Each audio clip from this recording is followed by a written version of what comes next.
par das pisadas das sandalias de millóns de peregrinas e peregrinos. No camiño resoan as palabras de toda a literatura que o recorreu.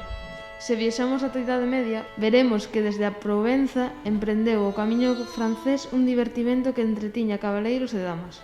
A celebración do amor cortés en festas de trobar.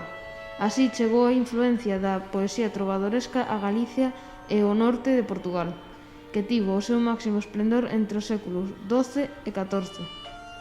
Nestas terras, o galego-portugués era a lingua do pobo, da nobreza e dos reis. O idioma gozaba de prestixio abondo para ser empregado nas composicións máis sobranceiras da Idade Media, as cantigas. De participarmos nun espectáculo trovadoresco medieval, habíamos ver que contamos con 3 xéneros de cantigas galego-portuguesas: a cantiga de amigo, a cantiga de amor e a cantiga de escarnio e maldicer. A cantiga de amigo é un tipo de composición poética destinada a ser cantada, na que unha muller se lamenta pola ausencia do seu amado, o amigo. Un destacado trovador deste xénero foi Martín Codax. Pola súa banda, a cantiga de amor é unha composición lírica que ten como temática principal o amor cortés. Dentro das cantigas profanas, compre destacar tamén as de escarnio e maldicer, de intención satírica e cun importante valor histórico, pois axudan a entender a sociedade e a lingua do momento. Por último, na lírica trovadoresca galego-portuguesa tivo un papel relevante a temática religiosa, a través da compilación que Afonso X o sabio fai nas cantigas de Santa María. Cando cheguemos a Compostela, habemos de catarnos de que todo este esplendor literario está relacionado coa importancia política, económica e religiosa da cidade. De feito, a época na que se enmarca toda esta produción literaria denomínase Era Compostelá. Correspóndese co século XII e co nomeamento de Diego Xelmírez como primeiro arcebispo na cidade e impulsor da súa catedral.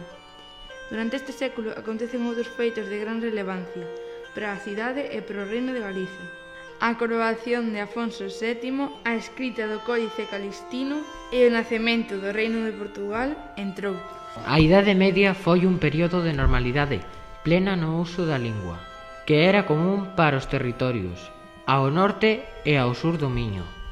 Así é todo, o devir político fará que nos 3 seguintes séculos o galego perda prestixio e forza literaria, aínda que segue a sela lingua do pobo. Temos que agardar ata o século XIX para volver a topar unha literatura culta e de relevancia en galego.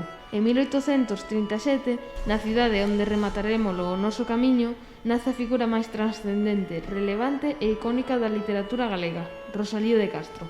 A súa biografía garda tamén íntima relación coa vila na que comenzamos a derradeira etapa do camiño portugués, Padrón. Este foi un dos lugares onde viviu e faleceu aos 48 anos.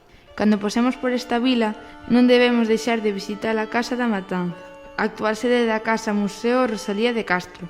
No ano 1891, os seus restos foron trasladados ao Panteón de Galegas Ilustres, no convento de San Domingos de Bonaval, en Compostela.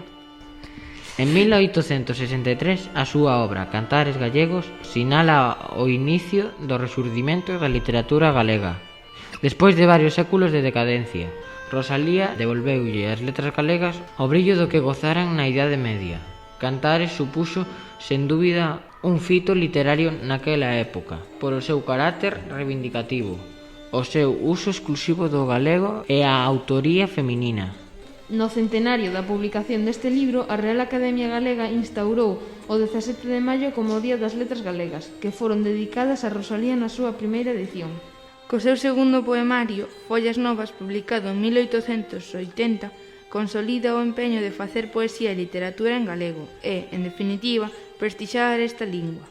Rosalía foi unha muller moi avanzada para o seu tempo, o que fixo que a súa imaxe se convertese nunha icona do empoderamento feminino. Actualmente, a poesía de Rosalía viaxa tamén noutras linguas, castelán, inglés, xaponés, e é fonte inesgotable de pezas musicais dos máis variados estilos: folk, pop, rock, rap. Igual que as vosas pegadas, peregrinas e peregrinos achegan progreso social, artístico e económico á nosa terra. A lírica medieval e referentes como a Rosalía contribuíron de forma singular a marcar o camiño da literatura galega.